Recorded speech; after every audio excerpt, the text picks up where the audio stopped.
તો મંત્રી કૌશિક વેકરિયા પણ મતદાન કરવા માટે પહોંચ્યા હતા અને લોકોને જાગૃતિ માટે અપીલ કરવામાં આવી। તેમના પત્ની સાથે તેઓ મતદાન કરવા માટે પહોંચ્યા હતા।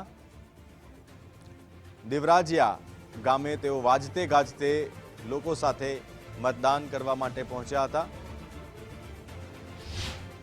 સ્થાનિક સ્વરાજ્યની ચૂંટણીનું મતદાન વહેલી સવારથી શરૂ થઈ ચૂક્યું છે। ત્યારે અમરેલીની 1 જિલ્લા પંચાયત, 11 તાલુકા પંચાયત, 6 નગરપાલિકાનું મતદાન છે। ત્યારે રાજ્યના મંત્રી કૌશિકભાઈ વેકરિયા આજે મતદાન મથકે પહોંચ્યા મતદાન કરવા।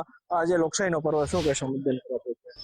સ્થાનિક સ્વરાજ્યના જ્યારે ઇલેક્શન હોય ત્યારે દરેક મતદારોએ 100% મતદાન કરવું જ જોઈએ, કારણ કે આપણો મત અધિકાર છે। આ મત અધિકારનો આપણે 100% ઉપયોગ પણ કરવો જોઈએ, કે તમારા એક મત થકી સમગ્ર રાજ્ય માટે એક વિકાસની એક અલગ પ્રકારની એક દિશા તરફ આગળ વધતું હોય છે। જે રીતે સમગ્ર રાજ્યની અંદર આદરણીય ભૂપેન્દ્રભાઈ પટેલ અને હર્ષભાઈ સંઘવીની સરકાર કામગીરી કરી રહી છે, એ અનુસંધાને સમગ્ર રાજ્યમાં ભારતીય જનતા પાર્ટીનું કમળ ખીલવાનું છે અને લોકો સ્વયંભૂ રીતે મતદાન પણ કરવા આવી રહ્યા છે અને 100% ભારતીય જનતા પાર્ટીનો ગઢ એ અમરેલી જિલ્લો છે અને રહેવાનો છે। આ હતા રાજ્યના મંત્રી કૌશિકભાઈ વેકરિયા, જે મતાધિકારનો ઉપયોગ કરીને મત આપ્યો છે ને લોકોને પણ મત માટે અપીલ કરી છે। જૈન સુઈકા, ગુજરાત ફર્સ્ટ, અમરેલી।